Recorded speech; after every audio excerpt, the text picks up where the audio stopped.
Hello and welcome to Morningstar. I'm Emma Wall and I'm joined today by Stephen Bailey, manager of the Liontrust Macro UK Growth Fund. Hi Stephen. Hi there. So we're here today to talk about your three stock picks.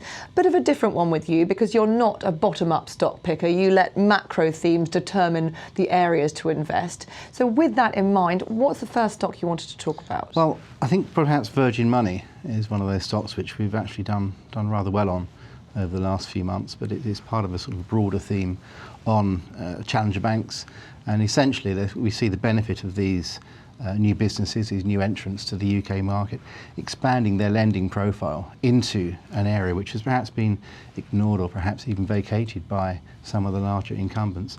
Virgin Money in particular, we look at a period now, particularly post-election, where we see perhaps prospects for the housing market remaining, I think, fairly positive. And with that, I think the mortgage market looks rather buoyant.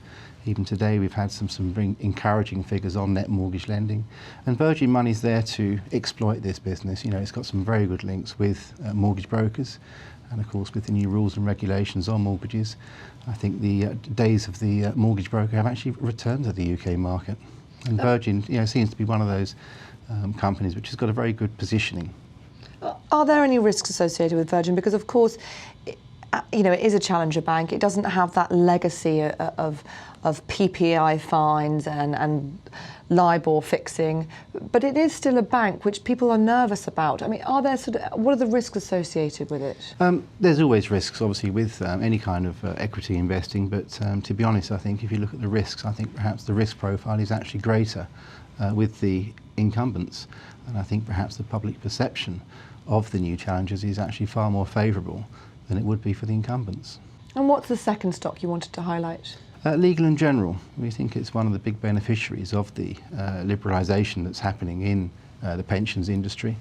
And essentially what we're seeing is the government has sort of recognised the need or the requirement to sort of shift the responsibility away from its balance sheet and actually put that responsibility back on the individual or indeed the corporate. And I think legals are a great example of a company that's set to benefit, particularly with companies moving away from defined benefit schemes and actually moving towards defined contribution schemes. And with that in mind, Legal & General have got a very, very good bulk annuity business, which we think is actually set to prosper. I think from a shareholder's perspective, I think going forward, I think you can look forward to perhaps a period of some rather sort of decent dividend growth and indeed profits growth over perhaps the next 2 or 3 years. That's quite an interesting one because Budget 2014, when George Osborne first announced that he was scrapping compulsory annuity purchase, overnight the share prices of all those large assurance businesses, Aviva, Legal & General, fell very heavily. Absolutely. because the understanding was a large proportion of their businesses null and void, as you were. But you're saying actually the flip side of that is they can actually see this as an opportunity. Absolutely. We actually weren't owning any of these businesses at the time. It wasn't because we predicted what was happening in the budget.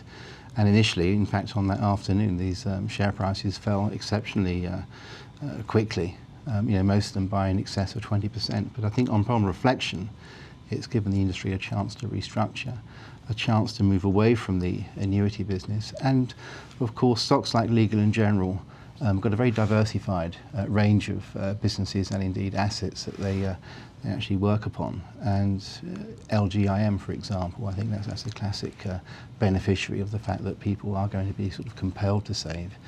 And of course, with the sort of very low cost savings industry, which is actually being encouraged through this compulsion to save, I think, LGIM will be one of the major beneficiaries. And what's the third and final stock today? The third and final stock today will be Secure Trust, another bank that we think is actually sort of set to benefit. It's a business which is perhaps not very well known and not very well held either. There's a majority shareholder which owns in excess of 50%, which is Arbuthnot Latham.